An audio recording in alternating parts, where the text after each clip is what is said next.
kemudahan, kesehatan kepada kita. Tidak. Semua yang ada pada diri adalah karunia Allah Subhanahu wa ta'ala. Qul bi fadlillahi wa bi rahmatihi fabidzalika falyafrahu. Katakan Muhammad, ingat bahwasanya kalian ini dengan bi fadlillah, dengan kemurahan Allah dan kerahmatan Allah lah mendapatkan segalanya.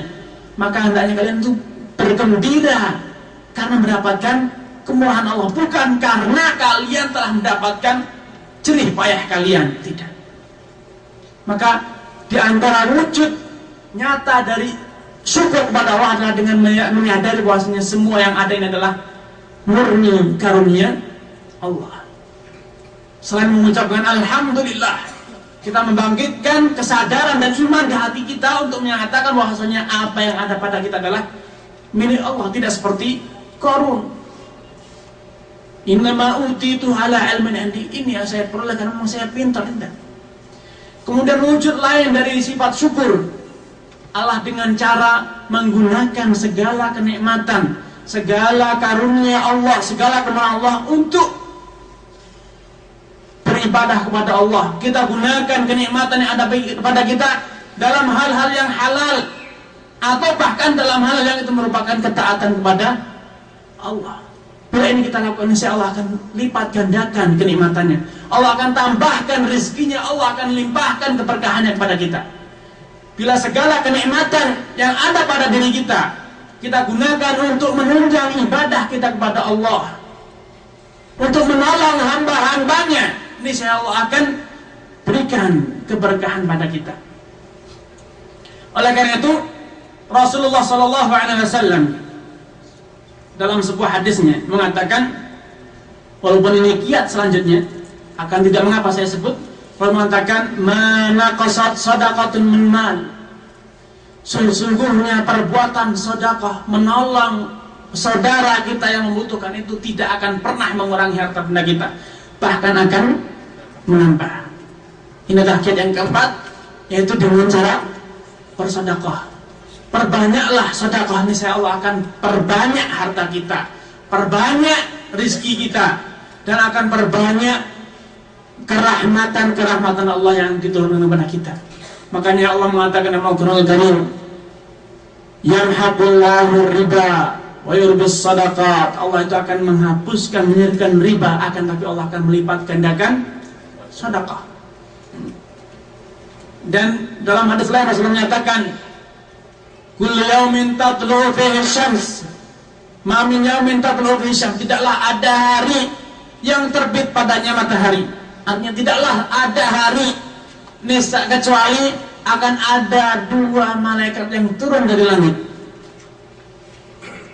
Setiap pagi hari akan ada dua malaikat yang turun dari langit. Yang pertama akan berdoa kepada Allah, Allahumma ati munfiqan khalafa, ya Allah, berikanlah orang yang bersedekah ini gantinya.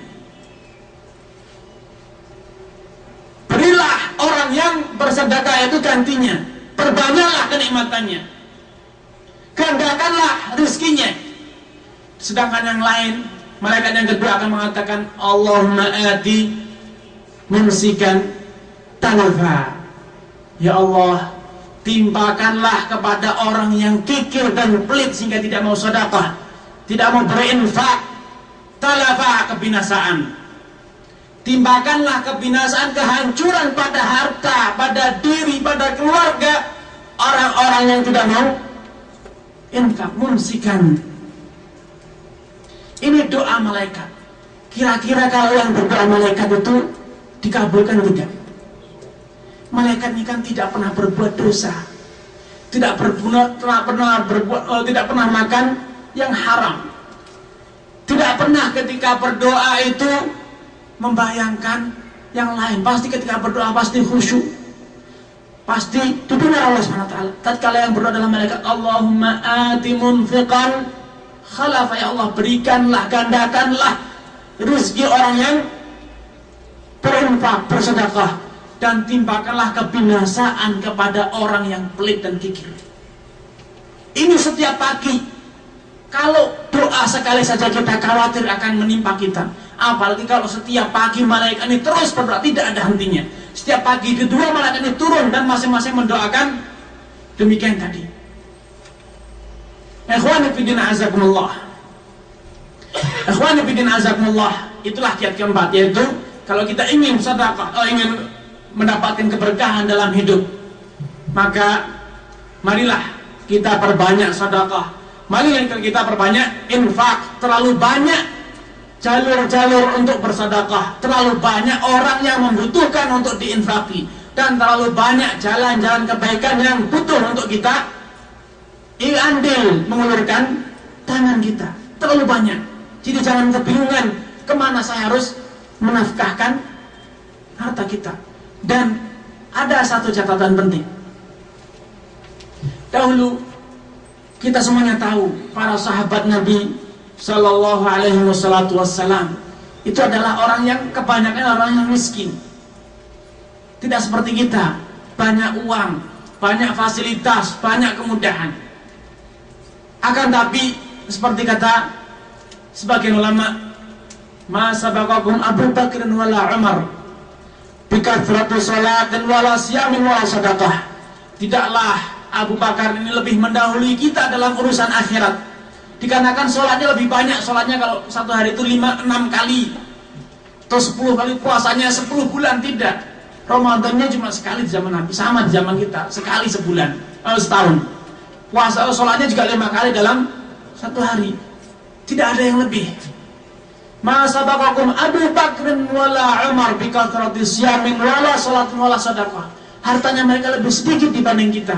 Seringkali para sahabat itu kelaparan, kita tidak pernah kelaparan. Alhamdulillah. Akan tapi subhanallah, mereka lebih dahulu masuk surga. Mereka lebih tinggi ke dunia dibanding kita. Apa rahasianya? Apa rahasianya? Rahasianya adalah urusan niat. Walakin sabaqakum bima waqara fi qulubihim. Niat mereka itulah yang menjadikan mereka lebih dahulu dibanding kita dalam urusan akhirat. Yang saya maksud dari menyebutkan perkataan ulama ini adalah marilah kita tatkala kita berinfak, menafkahkan harta kita, kita niatkan dengan niat-niat yang baik.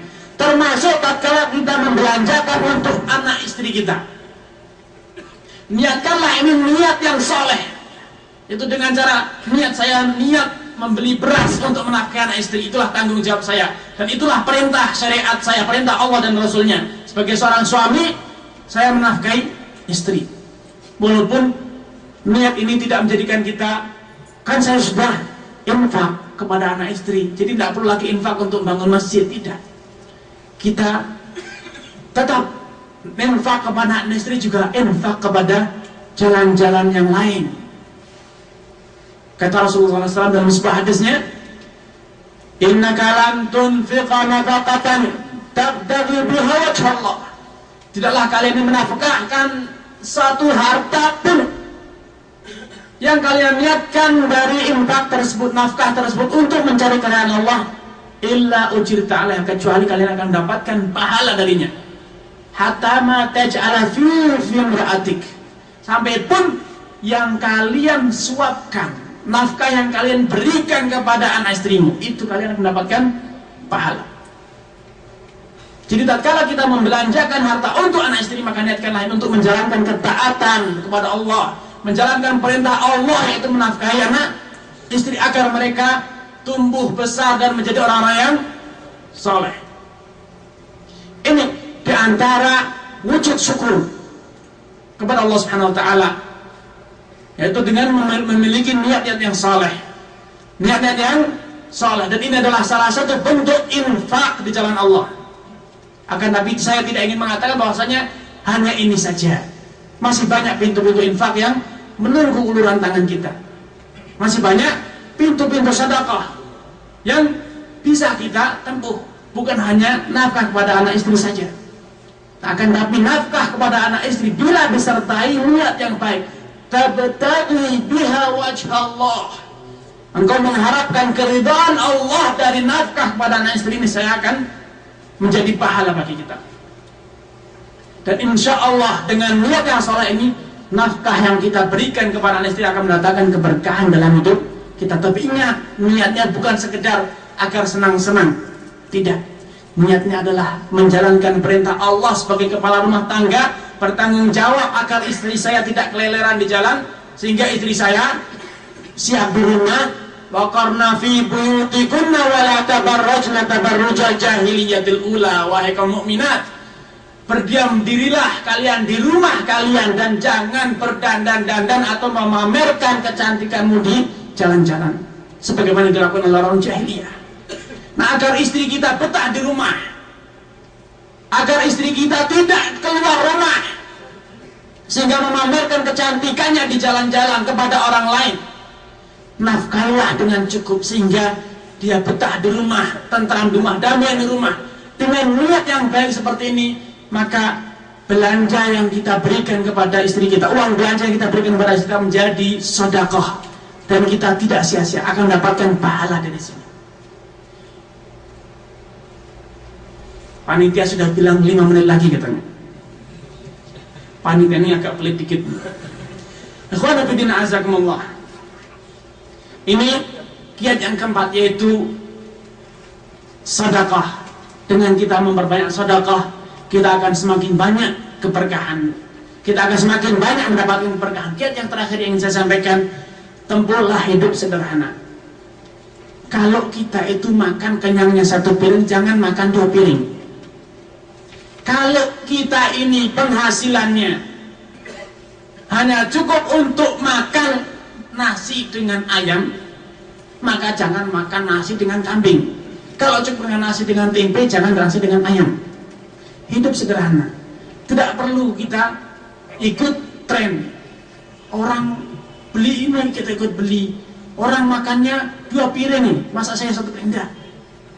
Yang perlulah yang kita beli, yang perlulah yang kita makan. Makanya kata Rasulullah SAW memberikan bimbingan kepada umatnya. Beliau mengatakan, kul washrab walbas watasaddaq fi ghairi ma sarafin wala mathilah. Makan, minum, berpakaian dan bersedekahlah, asalkan kalian terhindar dari 2 hal ini. Yang pertama adalah saraf, berlebihan, dan makhilah, berbangga-banggaan, bersombong-sombong. Wah, saya kan supervisor, masa pakaiannya kalah keren dengan operator. Ini berbangga-banggaan. Kalau memang tidak perlu, kenapa mesti harus pakai? Kalau memang perlu, bisa butuhnya Corolla, kenapa mesti pakai Prado? Kalau cukup, ya sudah, alhamdulillah. Hidup sederhana.